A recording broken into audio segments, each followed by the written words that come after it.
Salut à vous les amis, j'espère que vous allez bien. J'espère surtout que nos clubs français vont nous régaler pendant cette phase éliminatoire, ce dernier match, cette dernière journée, cette huitième journée en Ligue des Champions. On espère avoir des buts, on espère voir plus de victoires, que ce soit pour la qualification, que ce soit aussi pour l'indice UEFA. Donc on compte aussi sur le GC Nice pour faire quelque chose d'intéressant pendant ces derniers matchs de phase éliminatoire. En tout cas, merci à tous. J'espère que vous allez tous très bien et que vous passez une bonne journée ou soirée selon à l'heure à laquelle vous regardez cette vidéo. On était en live pour voir tous ces matchs, tous ces parcours de Champions League. Aujourd'hui, on a encore une dernière journée qu'on fera aussi en live à partir de 20h pour la LDC et on fera ça aussi jeudi pour l'Europa League multiplex pour ces 6 matchs. On va se régaler, je pense qu'on aura de belles surprises et qu'on aura de quoi être fier pour nos clubs français à la fin de cette journée.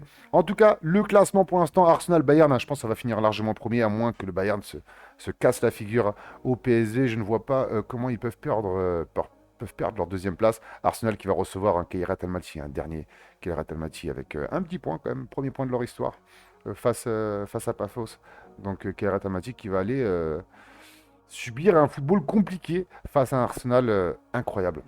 Mais nous, ce qui nous intéresse, c'est nos Français. Le Paris Saint-Germain, 13 points. Et Marseille, 19e avec 9 points. Égalité avec Monaco, 9 points. 21e, la différence de but, moins 6 pour Monaco. C'est quand même assez compliqué et on sent que ça va se jouer aussi à la différence de but. Et Marseille à 0. Marseille qui va aller se déplacer à Bruges. Monaco qui va recevoir la Juventus de terrain. Et le Paris Saint-Germain qui va recevoir Newcastle avec pratiquement les mêmes stats.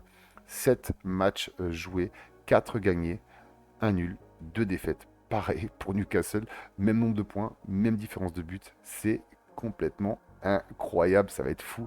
On commence, parce que sinon la vidéo va durer super longtemps, avec le Paris Saint-Germain face à Newcastle, les gars. PSG Newcastle, Paris Saint-Germain à la maison, c'est quand même très très fort avec un parc qui va être en ébullition. Je pense qu'on va passer un très bon moment. La compo, ça va être un 4-3-3. Ça, j'en doute pas, à moins que Luis Enrique nous fasse une petite surprise avec un 5, un 5-2-3 ou un 5-3-2. On verra ce qu'il va nous faire. Mais bon, je pense qu'on va rester sur un 4-3-3. Pareil pour Newcastle. Pareil pour Newcastle. D'ailleurs, lors de leur dernier match, ils ont joué pareil. 4-3-3 avec Guimarães. Cette fois-ci, Guimarães ne sera pas là. Moi, je sais, j'ai appris, en tout cas c'est ce qu'on a lu, qu'il y a le retour peut-être de João Neves et de Hakimi. Donc Hakimi titulaire peut-être titulaire. On verra si Zabarni sera là.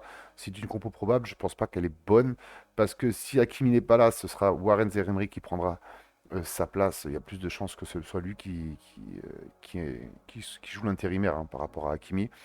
Et Vitinha sera là, Maïlou aussi peut-être, on verra aussi João Neves. Je pense que João Neves, c'est un petit peu plus compliqué, ça fait longtemps qu'il n'a pas joué. Donc je m'attends à voir quand même Maïlou, Vitinha. Si Hakimi est là, on aura Warren Zaïre-Emery. S'il n'est pas là, je pense que Zaïre-Emery descendra à droite et on verra ce que va nous faire Luis Enrique ici. Mais en tout cas, quoi qu'il arrive, c'est au parc. On s'attend aussi à avoir un très bon chevalier. C'est important pour ce gardien de faire une très bonne perf face à un Newcastle qui va jouer, je pense aussi, bloc bas. Bloc bas, Paris aura la possession. Paris, les gars, ils ont fait des bons matchs. Ils ont fait des bons matchs. Ils ont joué contre Lille à la maison. Ils ont gagné 3-0. On a senti, on a revu un petit peu le Paris Saint-Germain de la dernière. Après, au Sporting au Portugal, c'est vrai que c'était un petit peu plus compliqué avec cette défaite de buts à 1, mais on a vu quand même un Paris qui avait la possession, qui a tiré, qui avait énormément d'XG. Donc on s'est dit, ouais, là, c'est un scénario à la Atlético Madrid de la dernière aussi, où ils gagné 1-0, puis après ils se sont fait rattraper de 1. C'est vrai que le football est cruel, mais je m'attends cette fois-ci à avoir un Paris Saint-Germain parce que c'est un match avec énormément de pression et je trouve que cette équipe gère très bien la pression. Donc je vais vraiment dire pour moi que le PSG gagnera ce match. Après, pour la compo, d'ici on n'aura pas Bruno Guimaraes, blessé, il reviendra que mi-février et on aura peut-être un Woltemade qui prendra la place en pointe. Mais pour l'instant, c'est Wissa qui est annoncé ici. Mais je ne sais pas pourquoi il n'y a pas Woltemade. Il a pas l'air d'être blessé. Non, peut-être que ce sera lui qui commencera. Il est assez solide et ce sera des beaux duels aussi à voir avec Pacho. Barnes sera là, Gordon aussi, je pense, et Tonali, bien entendu, au milieu. Donc, moi, tout simplement, les gars, je vais dire un score avantageux pour le Paris Saint-Germain avec 3 buts à 1. Et je me suis fait plaisir. Je me suis fait plaisir. J'ai mis Vitinha buteur. J'ai mis Vitinha buteur. Je me dis pourquoi pas un petit but de Vitinha. 3-1, peut-être aussi un petit peu plus de pression du côté de Newcastle. Newcastle qui pourrait mettre un petit peu sur un contre ou deux, tenter de mettre un but, mais je m'attends à vraiment voir un Paris Saint-Germain très sérieux avec Dembélé qui sera là. Donc ouais, 3 buts à 1 pour le Paris Saint-Germain face à Newcastle. Et on continue avec ce deuxième match avec l'Olympique de Marseille qui se déplace en Belgique à Bruges. Bruges, une équipe qui va être très très dure à battre, très très dure à battre parce que Bruges est aujourd'hui 27e avec 7 points moins 5 de différence de but à 2 points des Marseillais. Je pense qu'un match nul, ça peut le faire pour la qualification. Je pense que ça peut tenir pour les Marseillais, mais il va falloir aller le chercher ce match nul, hein. Il va falloir aller le chercher parce que ça va pas être facile du tout. Et Bruges, en cas de victoire, passerait devant Marseille et aurait 10 points. Et ça assurait, je pense, leur qualification. Bruges, une équipe qui sera sûrement en 4-3-3 avec Onedika qui revient de la Coupe d'Afrique avec le Nigeria. Mignolet qui va apporter encore une fois son expérience, un très très bon gardien. Il a quel âge maintenant, dit Mignolet? 37 ans, 37 ans, toujours aussi bon. Et il va servir à cette équipe belge. Ce qui nous intéresse, nous, c'est la compo marseillaise. Marseille qui, je crois, pendant le match contre Liverpool, a joué en 4-4-2, je crois bien, ouais, 4-4-2, et ça n'avait pas marché. Mais j'ai beaucoup aimé ce qu'ils ont fait face à Lens. Et face à Lens, il est repassé des Herbis sur un 3-4-3, je crois bien. Un 3-4-3 face à Lens. Ouais, 3-4-3. Et je pense que c'est la compo qui devrait jouer face à Bruges. Et à Bruges, ça va être compliqué. Donc, la composition probable, d'ailleurs, on est sur un 3-4-3 aussi avec Balerdi, Aguerd, Medina. Je pense que c'est les bons joueurs qui devraient mettre avec Rouille dans les buts. Vermeuren, Hulberg, Wea, Paixão, Greenwood qui passerait sûrement ce côté-là et Traoré de ce côté-là. Et Gouiri, très en forme en ce moment. Donc, ouais. C'est à Marseille. Marseille, on sait très bien qu'ils aiment beaucoup depuis quelque temps avoir le ballon. C'est ce que propose le football des Herbies. Moi, je m'attends à avoir une équipe de Bruges. Les gars, Bruges, on rappelle, hein. Bruges, ça a perdu 3-0 à la maison. Ça a tenu tête au Barça 3-3. C'est parti chercher des points dans un voyage compliqué à Kairat El-Mati. 4 buts à 1. Ça a mis la misère à Monaco. Ça va être très très dur. C'est pour ça que c'est une équipe où le stade est assez petit, mais les supporters sont assez proches. On les entend très bien. Et ça va pousser sur chaque occasion, à chaque fois que ça va dépasser le milieu de terrain pour Bruges, on va entendre les supporters derrière pousser. Il va falloir que Marseille soit très solide mentalement et reste coordonné. Parce que franchement, depuis le match face au Paris Saint-Germain, Marseille, j'ai l'impression qu'il qu'il s'est passé quelque chose, qu'il y a eu un déclic. On a l'impression que l'équipe est beaucoup plus solide mentalement. Maintenant, il va falloir tenir le coup. Même si tu gagnes 1-0 à la 90e, il va pas falloir prendre ce fameux but après le temps réglementaire. Et je pense que Marseille aujourd'hui est équipé. On ne verra pas, hein. On ne verra pas Timber, on ne verra pas Nwaneri. Les recrues, ils ne pourront jouer que les phases à élimination directe. Donc moi, j'ai confiance en cette équipe marseillaise. Malgré tout, je ne les vois pas gagner. Je ne les vois pas gagner, même si on espère, hein, bien sûr, comme vous me connaissez. Je supporte tous les clubs français. Mais malgré tout, j'aimerais quand même que Marseille prenne un point. Et donc, je vais dire deux partout. Ça va être un match ouvert. Il y aura des occasions de part et d'autre. Et surtout, hein, Bruges, hein. Vous allez voir, les gars, je pense que Bruges aura même plus d'occasions que Marseille. C'est une équipe de folie, hein. C'est une équipe de folie. Et c'est vrai qu'à chaque cri des supporters, ça se projette vers l'avant. Et ça n'hésite pas. Ça va être fou. Ça va être fou. Il va falloir que Marseille soit très, très solide. Mais donc, je vais dire quand même deux partout pour ce match entre Bruges et Marseille avec les deux équipes marques. Je vois vraiment des attaquants qui vont se mettre en jambe. Greenwood, pourquoi pas. Gouiri aussi en forme. Donc ouais, allez, deux partout entre Bruges et Marseille. Et on termine ce dernier match avec la Juventus de Turin qui va se déplacer à Louis II à Monaco. Quel match, quel match, quel match compliqué pour les Monégasques. Monégasques qui souffrent actuellement. On va en parler un petit peu. D'abord, le classement.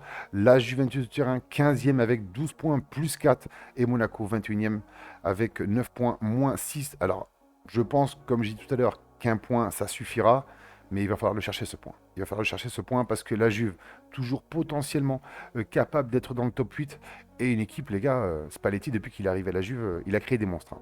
Il a créé des monstres. On va regarder ensemble. Bon, il y a défaite à Cagliari.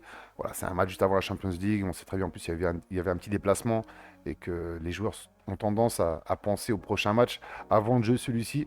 Voilà, ça s'est perdu sur ce match-là. Mais regardez, les gars. Regardez, la Juve, depuis que Spalletti est arrivé, c'est une machine de guerre. Ils ont perdu au Napoli 2 buts à 1. Regardez ce qu'ils leur ont mis lors du dernier match. 3-0. 3-0 et logique, hein, mérité. Le match était incroyable de la part de la Juve. Et franchement, ça va être très très dur pour Monaco de contenir cette équipe italienne. Surtout que Monaco souffre actuellement des blessures. On était ensemble, hein, pendant ce match face au Havre. On l'a commenté et on l'a suivi. Et on a vu Eric d'ailleurs sortir sur blessure et Wout Faes aussi à 30 minutes d'intervalle. Donc, ouais, des mauvaises nouvelles encore pour Sébastien Pogognoli qui va devoir cuisiner dans cette compo et la compo probable qu'on nous met. Et je pense qu'on n'est pas loin de la vérité parce que Thésée pourrait peut-être redescendre à côté de Kerrer. Ou moi j'aurais peut-être mis Zakaria aussi parce qu'il est assez solide, ou peut-être passer sur une défense à 5. Parce que les gars, cette équipe qui est en face, qui va se déplacer à Louis II, c'est une machine de guerre actuellement avec un très bon Thuram au milieu, avec Locatelli, avec Yildiz qui est exceptionnel et il va falloir que Vanderson soit très très solide. Mais bon, sacrifier Zakaria derrière et laisser le milieu de terrain, je pense pas que ce soit la bonne solution. Donc je pense qu'un ouais, un 4, 4-2-3-1 ou un 4-4 ou un 4-3. 4-3-3, ouais, ça pourrait être pas mal. Mais là, il va falloir trouver des solutions avec Camara, qu'il va falloir aussi mettre plus au milieu de terrain parce que la Juve va contrôler ce match. La Juve, les gars, qui va se présenter, bon, sur la compo probable, on est sur un 4-3-3, mais la Juve, quand ils ont joué contre Napoli, se sont mis à 3 derrière, 4 au milieu et 3 devant. Et je pense pas qu'ils joueront comme ça. Parce que là, c'est généralement quand on affronte une équipe un peu plus forte, on essaie vraiment de se mettre à 5 à la perte du ballon.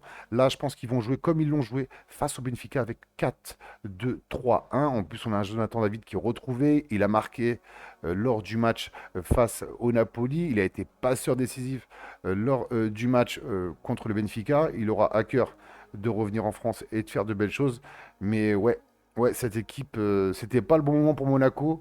Normalement, on est supposé plus parler de Monaco, mais Monaco, les gars, on les a suivis, on les a vus face au Havre. Ça a été un match compliqué, c'était un match très dur à regarder. On l'a commenté, il n'y a pas eu de but, pas énormément d'occasions.